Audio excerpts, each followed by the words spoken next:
Welcome, everybody, to Victory Circle Podcast. I'm your host, Jason Wilson. Today, we have Sonya LaRae. Thanks for joining us, Sonya. How you doing? I'm good. I'm so glad to be here with you, Jason. It's nice to be on. Thank you so much.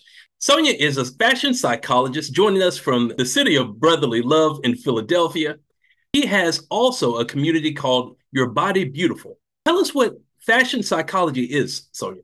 So, fashion psychology is so much different than what people think. When they first hear it, they think, oh, you're an image consultant. And I'm like, no, because it goes beyond that. Literally, fashion psychology is more so where we're concerned with your overconsumption of fashion. We're interested in the sustainability of the planet, how we're going to actually start to repurpose and reuse the clothes that we have, and also what your clothes are saying about you when you turn your back. So that's just it in a small nutshell, but there's so much more to it. So, when a person hires you for help with their fashion choices, what kind of advice do you give them? So prime example is like recently I just had a new client that signed on, and the first thing that they told me that they want to improve their wardrobe and their personality, the sense of the personality. So in turn, what happens is that consultation looks a little different from what you would normally see. So when we're sitting here, like how you and I are, I actually asked them specific questions about, so what exactly do you feel that you bring out or what your personality is? And 9 times out of 10, they may give me some kind of vague explanation of who their personality is or what it is. And 9 times out of 10, that tells me that there's a disjointed kind of section in their life that doesn't really meet up. So as we go through that process of the interview, there's deeper questions that I ask because it builds out into a whole shell. So it becomes like almost like a capsule. So if you think of like a capsule wardrobe that has real sustainable pieces that can mix and match, it's much of like what that interview is doing. It's actually telling me a lot about your personality. It's telling me what's missing in there and what is actually disconnected from what connects you to your wardrobe. So that's phenomenal. Do you deal mostly with women or men too? I deal with men and women. And I love actually working with guys because guys are so shocked when you start to tell them about themselves and they haven't told you anything about them. Okay, so what would you rather work with? Is it men that are easier to work with, or is it the women? Well, honestly, I have to tell you something. People always say that, oh, women are so difficult because there's so much and there's this, that, and the. Believe it or not, that's really not true.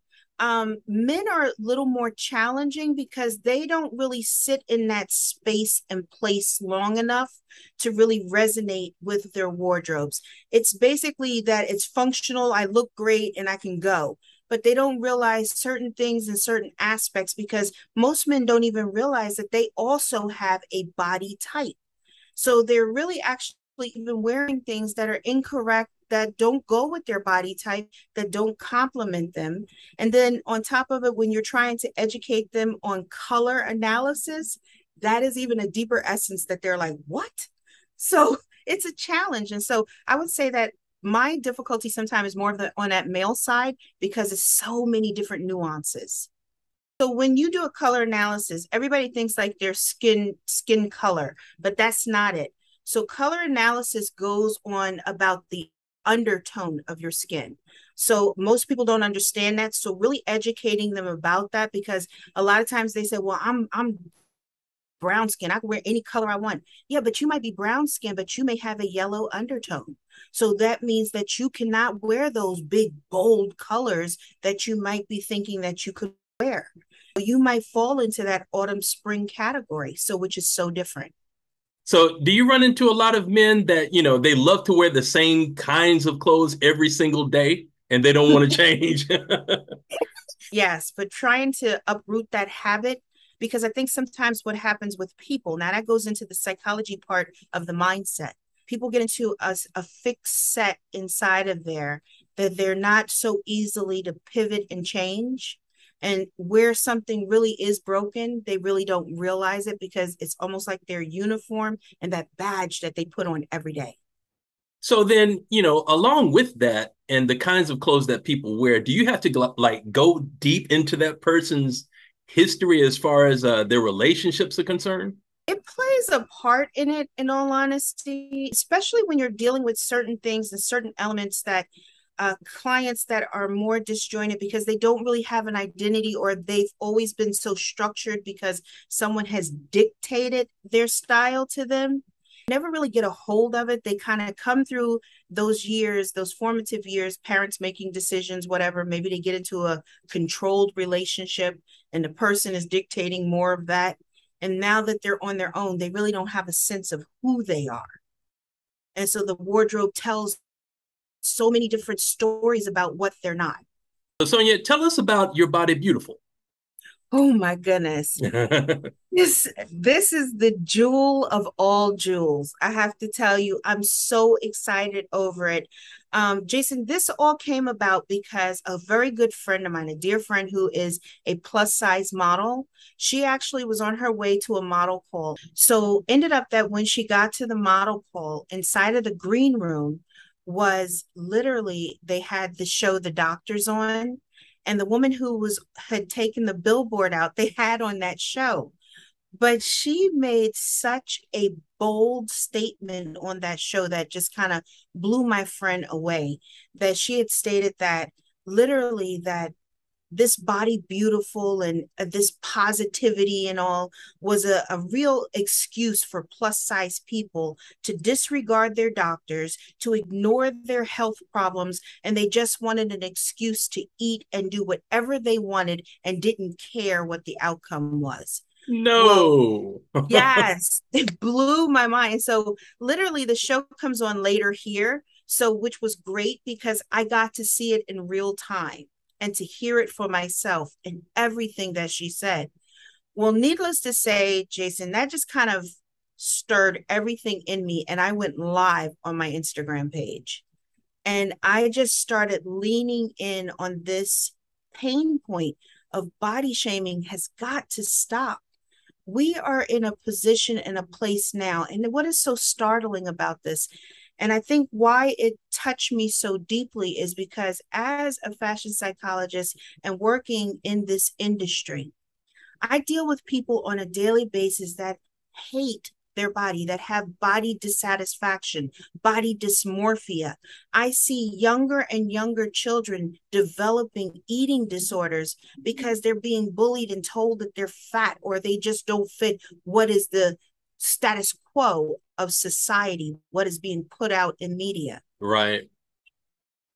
So I just knew I needed to do something that was going to empower people. It wasn't going to be one dimensional. It wasn't going to just be for women. It was going to be for all. Because what you don't even realize, you don't even realize how many men suffer with body dissatisfaction.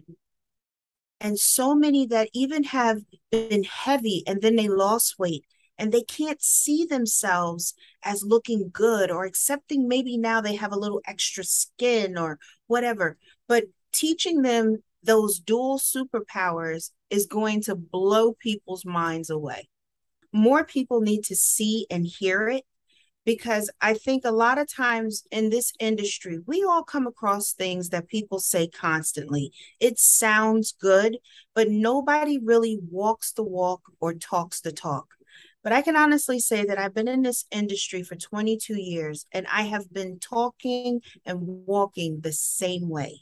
I believe in equality. I don't feel that designers should have one thing that is great for a smaller size. And oh, by the way, we don't carry your size because we don't make anything bigger that they call a plus size 12. Since when has a 12 been a plus size? So it's time for us to really kind of take this. And like I tell people, this is more than just a moment, it's a movement. It is a movement. And so inside of Your Body Beautiful community, it's about celebrating you. It's about celebrating the skin you're in, educating you, and just lifting you to be able to accept who you are and what this beautiful vessel that you're in does for you. That's wonderful. Okay, so how do people get involved? Okay, so it's about to launch, but we right now have our wait page that's up. So the wait list is open, and literally, this is the thing. The wait list is going to close next Tuesday Next because we're Tuesday. Oh, next Tuesday. Because now this is the thing. What we did was we offered a great opportunity for people to come in and get on the wait list before the community started, before it launched, because there is going to be a monthly membership fee. Because everybody's like, well, why? Because you're going to get education in there. And that's the point. We're going to be in there teaching about your body type. We're going to give you a full body analysis. So if you are a hourglass shape, you're not going to be in a master class that has a pear-shaped body in it, because what do you need to know and how to dress that body type that's going to benefit you? It's not. You're going to learn about certain aspects of fabrics that are great for certain people and why you shouldn't wear certain fabrics if you have heavy thighs, if you're knock-kneed. What does that do and how does that fabric ride? Are you suited for wearing jeans or should you really wear slacks? Now, that's a question most people don't even understand, but there's so much that's going to go into it. Then on top of it, we're going to elevate you through classes with makeup, how to do proper skincare, nutrition. We have different elements coming in like that, special guests, speakers, designers that are coming in that are going to be doing only shows for your Body Beautiful community. So it's a lot. It's exciting. wow. I'm looking forward to this. Can't wait to see it. I know, it's so exciting. So, and I also want to say that I'm so grateful for our sponsor that we have, which is Soul Software. And they're with soulsoftware.co. And to have Virginia and her team behind us 100% is truly an honor. And so I'm so grateful because all of what Soul Software is about aligns with our core principles of what we're bringing forward. And anytime that you can have a marriage like that, it's made in heaven. Awesome. So, how can people find you? Are you on Clubhouse still with Your Body Beautiful, or what platforms? Okay, so I'm on Clubhouse, but I have my own club over there. It's the Round Table of Intention. That's every other Tuesday at 11 a.m. Eastern Standard Time. You can catch me if you want to really connect with me. Go to my Instagram page at LaPaz Imaging. That's LaPazImaging.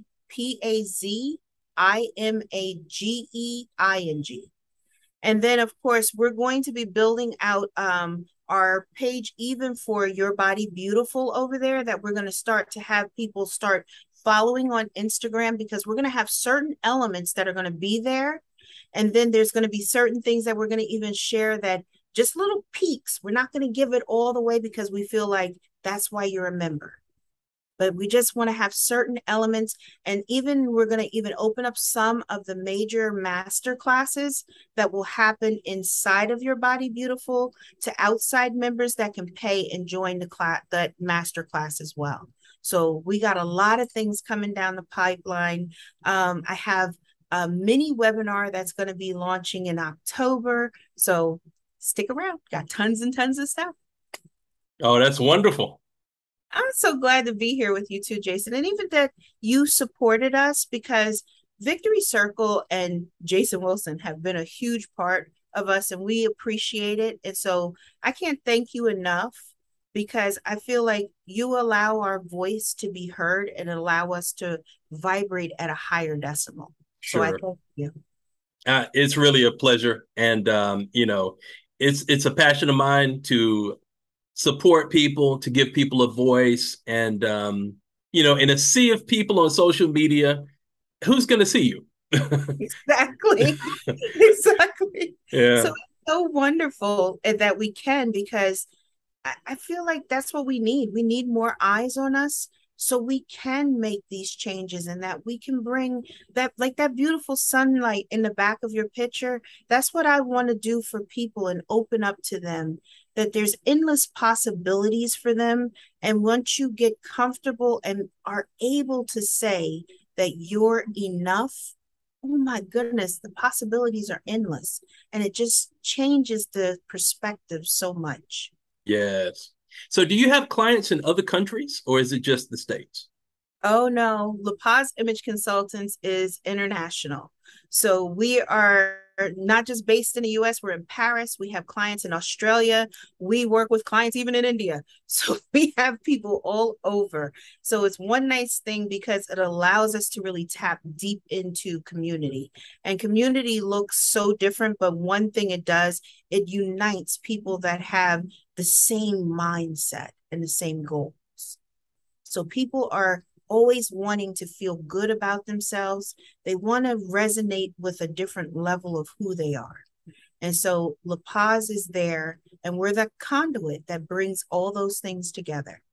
So I love the name of it too. Your Body Beautiful and La Paz. I mean, it's a nice combination. It is because if you know La Paz in Spanish means the peace. Your body beautiful. So you're going to be at peace with your body. And what can be any more dynamic than that? I mean, because if you think about it, people want to just be accepted. People just want to feel comfortable and confident in the skin that they're in. That's it. And it's not anything more than that.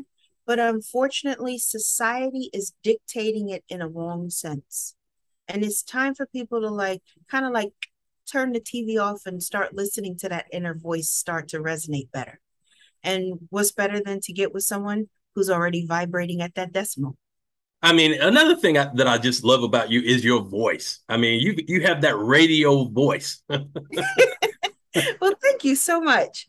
You know, I think it comes from years of practice. I come out of music, and I think it's a large background of that, really understanding this beautiful instrument that we have and knowing how to place it in that pitch, pace, and tone is important.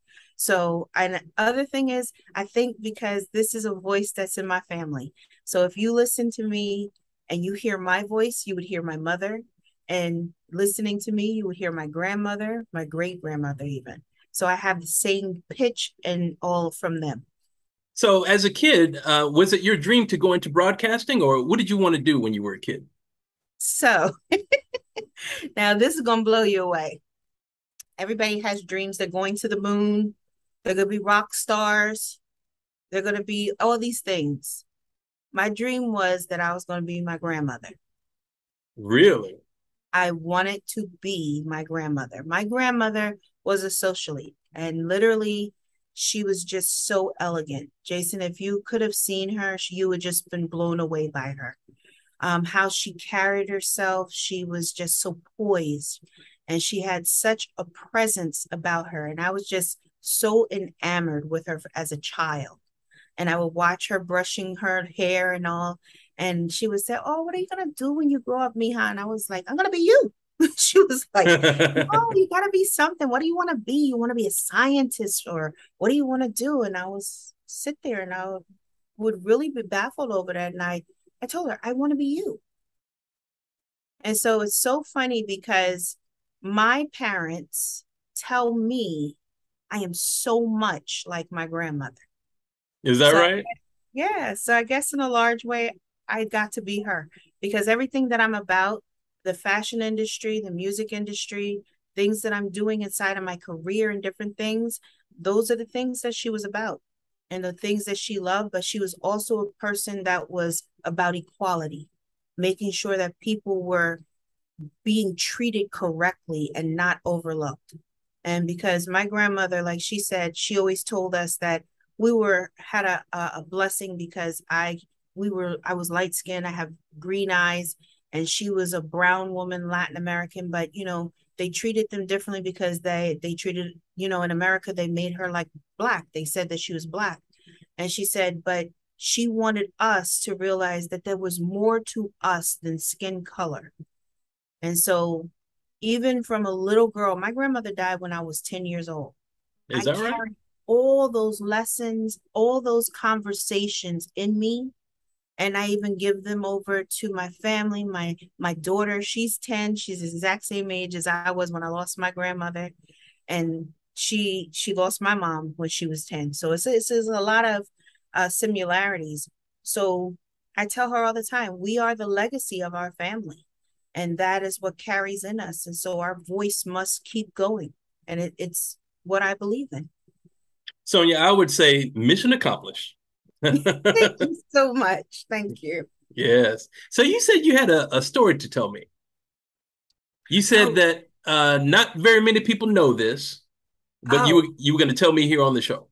yeah. So not many people know this. So you heard that, I come out of the music industry, but most people don't know that about me.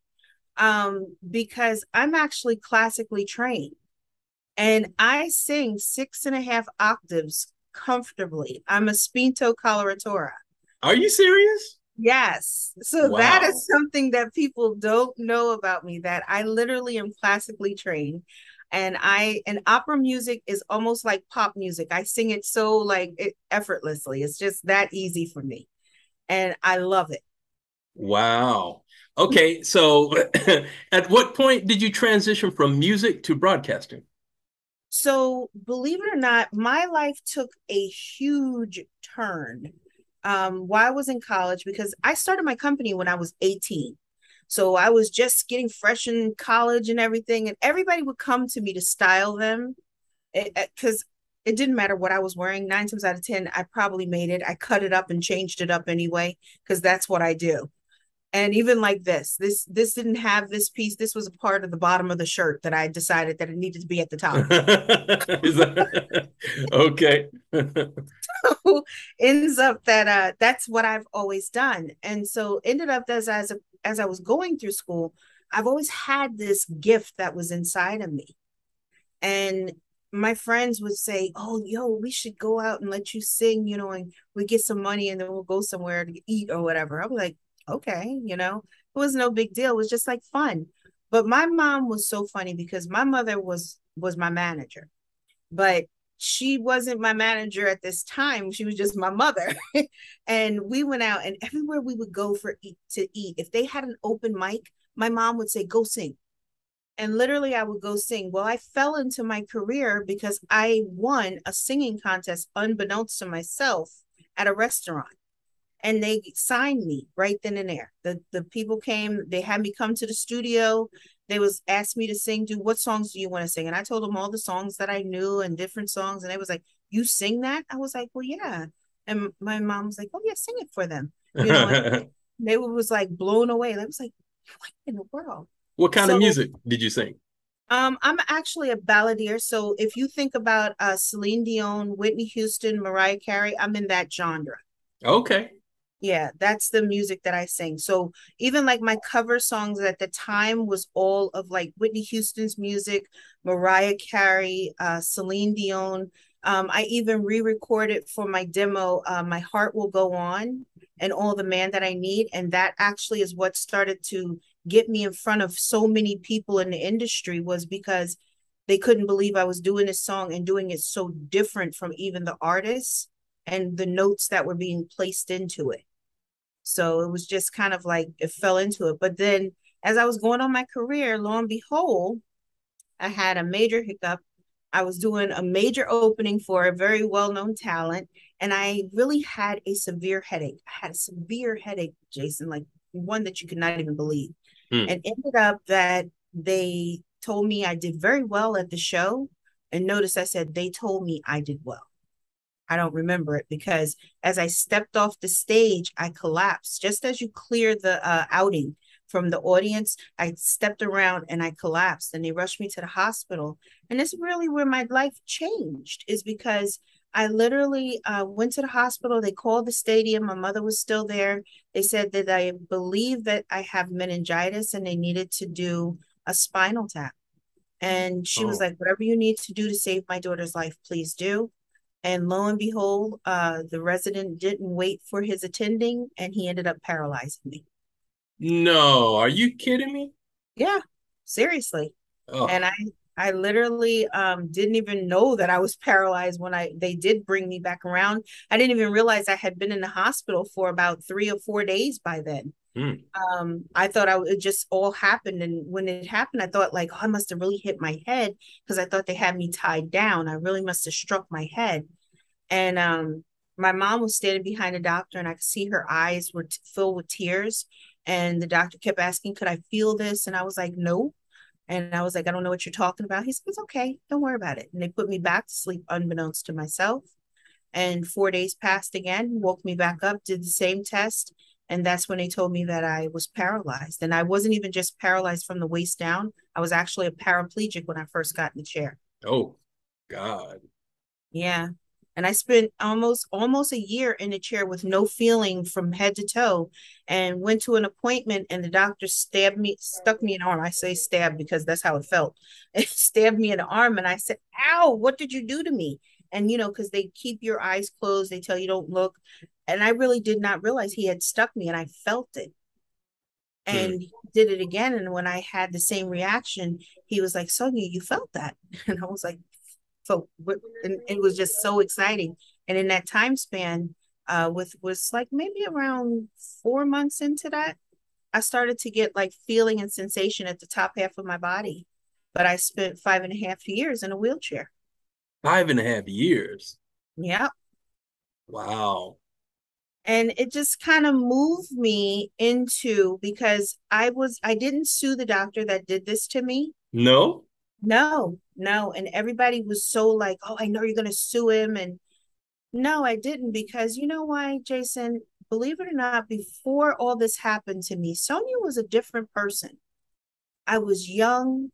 I was riding high. I have such a great gift that's inside of me that maybe I also can say honestly that I never really said thank you to my Heavenly Father for giving me this beautiful gift.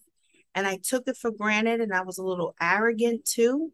Plus, I was in medical school. I'm a great student. I'm get all A's, and I'm a good student. I'm a person in that way. I apply myself, but I never really gave I feel like true appreciation for the things I had. And so in turn, when all this happened, this doctor was like a representation of me. He was the top in his class. He was the best of the best. He had did so many spinal taps that he could do it with his eyes closed. He was like, well, they was just everybody was seeking to work with him, have him on their schedule, this, that, and the other. And he was me. And I just couldn't see myself ruining his life. And believe it or not, he and I are friends to this day, believe it or not. And Really? yeah, he's a therapist now. He's actually a therapist. He works with clients that have been in the same situation and have been paralyzed, and he works with them trying to get them on their feet. And if they're not able to get on their feet, he works with them so they're really sustained of being independent. So it changed our lives, but I think it changed our lives for the best. And so my mom said, well, if you're not going to sue, and we're not going to be back into music right now, because who wants to hear sad love songs from a person in a wheelchair? I don't. So my mom says, then you're going to tell your story. You're going to tell your story. She said, you were down, but you were not out, because I never felt sorry for myself. I never asked why me, because if it wasn't me, who would I give it to? Who would I say, okay, well, you have it, then you carry it? I never felt that way.